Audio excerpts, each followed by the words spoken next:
Hi everyone, I'm Rachel and welcome to my channel.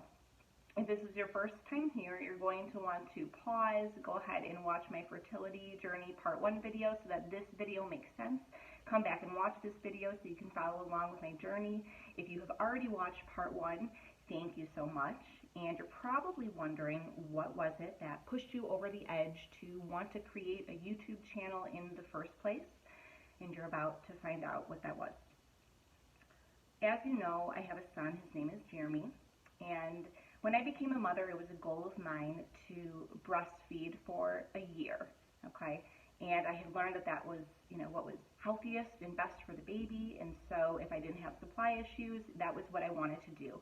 I set my mind out, I accomplished that, and so my son turned 1 on April 13th, and so I was still weaning, I was in that process, but I had already met with my fertility specialist, and I had said to her, okay, I'm ready to start, trying again. I would like to grow my family. And so she'd asked, if I was done nursing, and at that point I was not.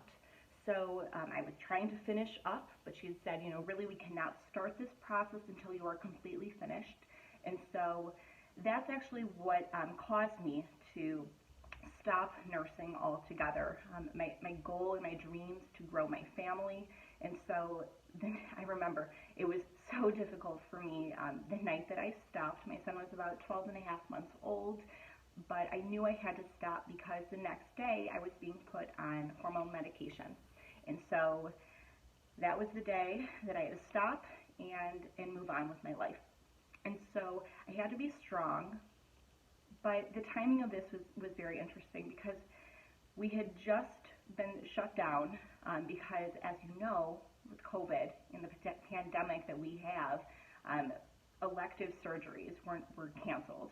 And so this actually put a pause on my plan, which was very unfortunate. I had a plan, it was clearly laid out for me. I was ready to start. I had stopped nursing. I just wanted to get started right away, but I couldn't. I had to wait. And in that moment, I was so frustrated. I was so frustrated by the wait because I had stopped doing what I loved to do for my son because I wanted to grow my family, but I couldn't because of the pandemic. And I understood, obviously, why elective surgeries were canceled, but I did not have any control over that situation. And so it was really hard for me. It was really hard to accept the choice that I had made and now the situation that I was presented with. And so eventually, when Illinois moved to a different stage and elective surgeries were now happening, I was able to truly start my protocol. And so my body was being monitored and whatnot. All the tests were being done to make sure that everything looked good, everything was ready for me to begin. And I went in for a saline ultrasound, and unfortunately, my doctor had found 3 polyps in my uterus. And so when you have polyps in your uterus, it was explained to me that it reduces the chances of success. Think about it in terms of like real estate. So the polyps were taking up space in my uterus, and eventually when an embryo is put into your body, it's trying to latch on to a certain part of your uterus and make it a home. And so when parts of my uterus were unavailable, it reduced the likelihood of success. And so in order to proceed, I had to have a hysteroscopy in order to remove the polyps. I did find out that the polyps were fortunately benign, so that was great, but that was really difficult for me just to go through that experience. I never knew it existed there. It was never a problem in the past for me, so I had wondered, why now? What caused this to happen? One theory is that hormone medication actually causes it to happen. And so I didn't know if what I had been taking up until that point caused it or had anything to do with it or not. And truly there's not a way to know what caused it, but what I did know is that the polyps were removed and I could continue with my plan, and so I was happy. I was able to proceed. And then that took me to my actual process. And so my frozen embryo transfer was a process that I was going to have because, as you learned in my previous video, I had 17 frozen embryos.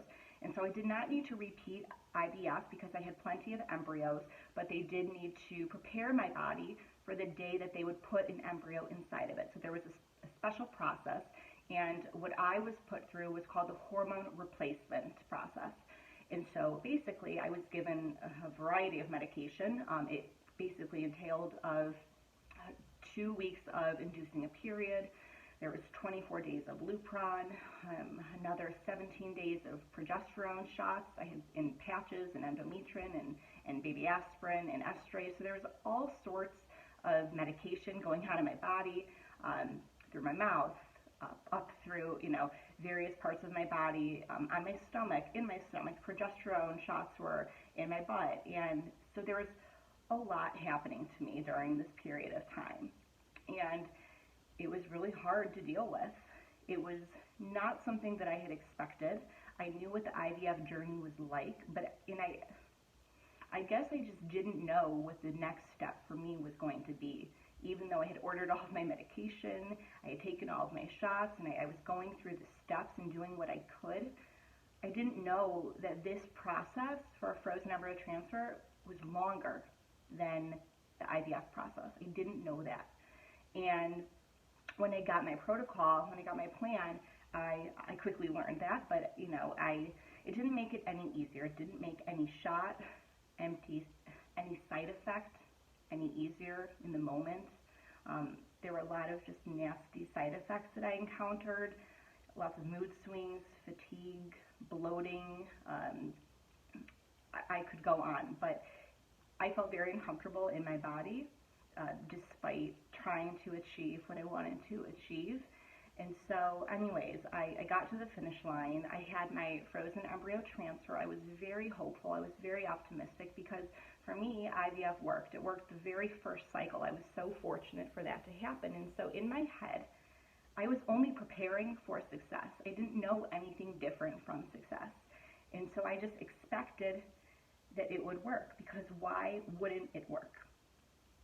Like I said in my previous video, my doctor said, your body is move-in ready, and it truly was. All of my monitoring appointments, I had been right on track the entire time, and I got to my transfer. She said everything looked good. And then I waited, because there's a waiting period after you have your transfer and before you can take your HCG pregnancy test. And so when I went in early in the morning, hopefully to get results back as soon as possible. And I waited all day, and my doctor called me. She called me later in the day, about 4:30 p.m. And her voice was not hopeful, and I could tell it was really painful for her to share the news that she was about to give to me. And she said, Rachel, you're pregnant, but the numbers don't look that great. And she said, in order for you to have a healthy pregnancy, we really want your numbers to be at least 25 at this point, 25 according to the HCG level. And my number was lower than that. And so she said, you're pregnant, but we need to monitor this. And so that's what happened. That's what we ended up doing. We had to monitor it. And so part of me was so happy. I heard the words, I'm pregnant, and I was like, oh my gosh, this is exactly what I wanted to hear. But there was a caveat. And I was pregnant, but I had to be very cautious at the same time, and I didn't know how to be excited while also being just sad at the same time, because there was the possibility that this wasn't going to be the outcome that I had wanted. And so I remember ending that phone call and being just so distraught. I went on a walk, and this was during the summertime. And as I said in my previous video, I'm a teacher, so I was just enjoying a walk around the neighborhood, the same path that I normally go about, and I happened to look down at one point.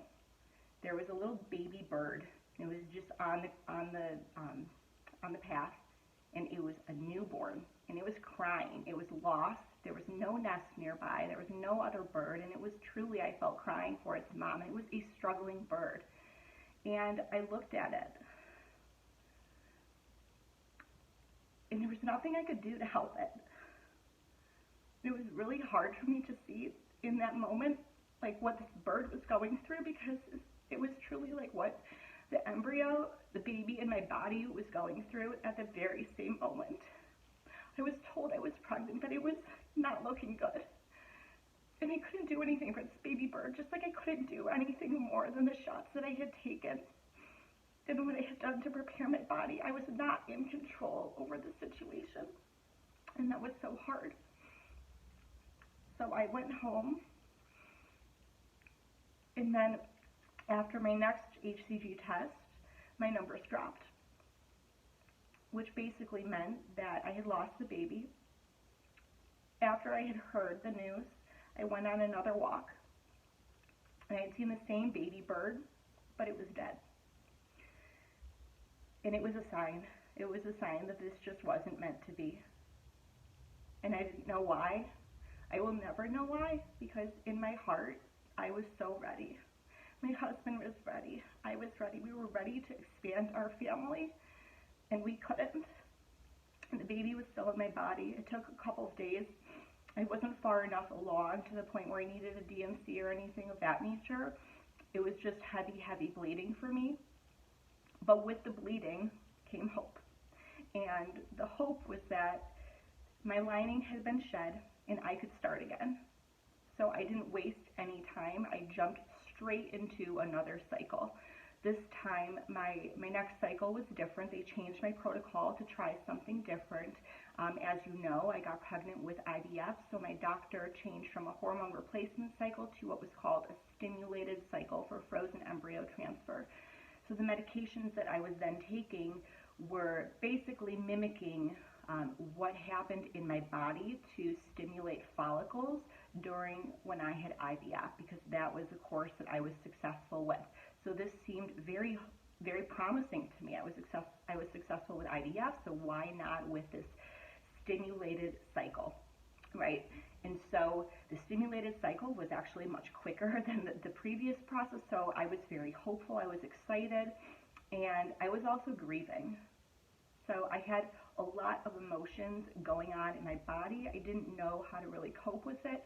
My first time around, I really dealt with it by myself, and my family knew, of course, what was going on, but I didn't reach out to that many people because I didn't think that I would need to. I thought it would work, and I'd be happy, and we'd be a family, and that just wasn't the case. And so I was struggling not only with the new side effects that came with the new medication, but also grieving for the baby that I knew I would never meet, but then hopeful for the baby that I could hopefully have. And so it was a really hard battle that I really couldn't explain or articulate to anybody. My husband, he saw the pain day in and day out. He saw the mood swings. He saw the pain that it caused me. But at the same time, I was hopeful, and I had that to hang on to. And so with this new process, I was very closely monitored. I was in the doctor, every 2 days to every day. And so every appointment, things were looking great. They were monitoring to see if a follicle, what the follicle sizes were. And in order for them to give me the trigger shot, which happens, before you have your transfer, then they needed the follicles to be a certain size. They needed one follicle to be at least 18 millimeters, and on my final day, on day 11 of medication, my largest follicle was 21 millimeters. So they were like, okay, you're ready, let's go. And I was kind of thinking to myself, wow, 11 is kind of a random number, but when I went through IVF, I had also reached the magic number on day 11. So I was thinking, okay, this is a sign. This is meant to be. This is going to work. It took me 11 days with IVF. It's going to take me 11 days this time around, and it's going to work. So I had that ingrained in my head. While I was going through this process, though, I didn't get there alone, I should say. I did have a friend of mine who was going through a similar experience, and we were truly each other's support system, and that helped me to get through this. I was about a week ahead of her, and so when I went in for my transfer, I was updating her, and then I heard my HCG test results when my doctor called me, and I was pregnant. Until I wasn't. And the same thing happened. I had a low HCG, however, I was pregnant, and so my doctor was still hopeful. She was like, you know what, let's just retake this in a couple of days. Let's retake it and see what happens. And so I was excited to hear the news, but I was also confused and in how could the same thing be happening to me? My HCG number was higher than the last time. I didn't do anything wrong. What did I do to deserve this is what was kind of going through my mind. And after the few days had passed, the same thing had happened. My numbers decreased, and I had another miscarriage, back to back. Now, my friend was still a great support system, and I'm excited for her. She is pregnant, but unfortunately, it didn't work for me. And I'm so fortunate to have had her during that process. But at the same time, it was really hard to feel excited for somebody else who was going through the same thing as you, and for you not to get the outcome that you were dreaming of. It had been ripped out from under me 2 times in a row. So I had more support the second time. But at this point, I didn't know what to do. I didn't know how to cope with 2 back-to-back losses. I wanted to grow my family. That was my dream. That was my goal. And so I turned to my doctor and I said, where do we go from here? And she was dumbfounded. She's like, this shouldn't have happened. You should have been pregnant by now. I'm going to backtrack a bit. While this was all happening, or before I should say, I had what was called Preimplantation genetic testing for Aneuploidies, or Aneuploidies. I'm sorry, I'm clearly not a medical, I'm not in the medical field, not a doctor, but I believe it's pronounced Aneuploidies. So I had mentioned before that I had 17 that were frozen. So what I had done is I had taken, not me personally, but we had decided to take 10 of the 17 embryos and have them genetically tested to see if they were normal from a chromosome standpoint. The benefit in doing this was that it could potentially increase the chances of success, because often when pregnancies are unsuccessful, it could be for a number of reasons, but one of the main reasons is that the embryo did not have enough chromosomes, it had too many chromosomes, and so if you know that you're putting a chromosomally normal embryo in your body, your chances of success are potentially better. And so my husband and I had decided to do this process, which took place before both of my frozen embryo transfers, which also made it that much more confusing, because I knew that I had healthy embryos. Of the 10 embryos, 5 of them we were told were female and 5 of them were male. And of the 10, we had 7 of them that were normal. Of the other 3, one of the embryos had an extra chromosome. One of the embryos had one fewer chromosome, and one of the embryos had, it was considered chaotic, is the term that they used, which meant that it had either 6 too many or 6 too few chromosomes. So I was glad that we did the testing prior to all of this, but then it made my reality so much more difficult to deal with, because we had done everything we could between the hysteroscopy, between having this genetic testing done on the embryos. I was just so sure that it would work, and so was my doctor. So when she said to me this should have worked, it really should have. And it led her to believe that there was something else going on, and it wasn't the embryos, and it was my body. So we had to figure out what else was going on in my body that was preventing me from becoming pregnant. So I had what was called an endometrial biopsy done. It basically assessed my uterus to see if there was any inflammation after the second embryo transfer, after it failed. And so it took about 2 weeks to get those results back, but there was no inflammation. And so, yay, that's potentially a good thing, except for at the same time, I'm never hoping for a problem, but if there were inflammation, I would have been given an antibiotic, it could have been treated, I could try again, and I would have had the peace of mind in knowing that that was the issue, and we did something about it, but there was no inflammation. So then I was left with no answers. So, no answers, what do I do moving forward? And so I had 2 options. I could try to do just another frozen embryo transfer, repeating one of the different ways that we had done in the past, or I could do what was called an endometrial receptivity analysis. The endometrial receptivity analysis is also known as an ERA, And so basically what this was a mock cycle. So I went about the same hormone replacement process that I did for a previous frozen embryo transfer, except at the very end of it, after about 6 to 7 weeks of medication worth, I didn't have an embryo put into my body. Instead of having an embryo transferred in, a biopsy was taken. And so the biopsy was to determine the optimal timing that my body needed in order to achieve successful implantation. The idea was that the reason that my previous two pregnancies failed, the reason that I had miscarriages, was because of potentially the timing. And so this seemed promising to me. It seemed like, well, we could get the answers that we've been hoping for. We've been looking, we've been trying so many different things and haven't been given, any reason for what has happened. And so the hard part about it was that it was so long. It wasn't just like a quick biopsy where you go in, you leave, you get your results, a couple weeks later or whatnot. It was a very long process. It was about 2 months long from start to finish. And so during that time, it was hard for me to go through the pain of the medication, the internal pain that I was still dealing with because of my losses, and I wasn't hopeful. I wasn't hopeful because the outcome wasn't to achieve pregnancy. The outcome was just a biopsy. And at the same time, I was trying to convince myself that you have to stay positive because you're going to get answers.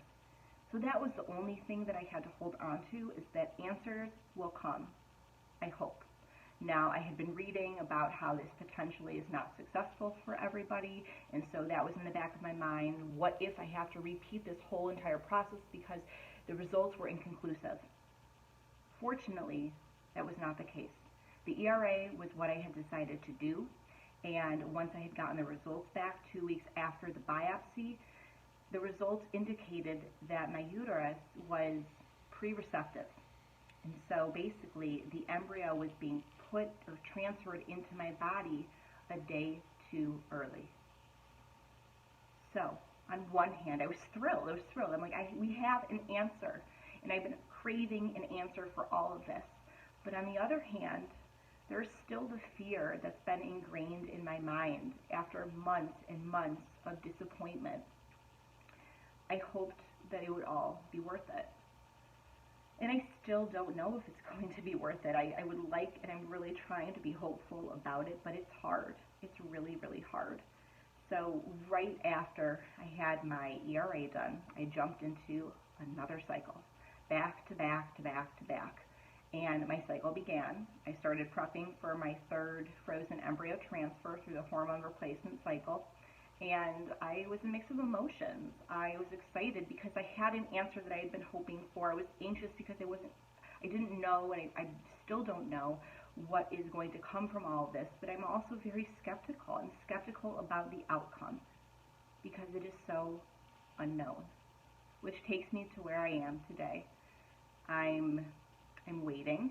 I have a couple more days until I have my third frozen embryo transfer. And I'm excited, I'm anxious, I'm skeptical. I'm all these things, and I'm still grieving.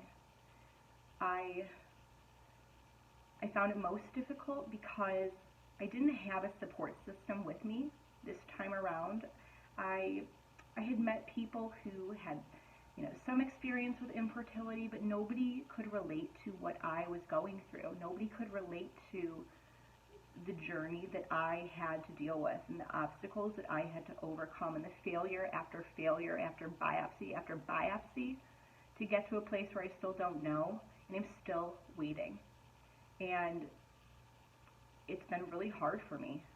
It's so hard to explain to any one person the pain that goes on a day-to-day, week-to-week basis, because it's just very taxing on your body in every way. It's very defeating. It's very difficult to be positive. You want to see the light at the end of the tunnel, but you don't know how. And so I decided I needed to create a place where people who are going through difficulties with fertility could meet one another. People where they could, a place where people could share their stories or listen to other people sharing their stories to know that they're not alone. So if you know somebody who is trying to conceive but is having any kind of challenge, please share this video. Let them know that they are not alone. Because the more connected this community is, the more strength we all have to go through our days, our appointments, our loneliness, our grieving. You do not have to do this alone.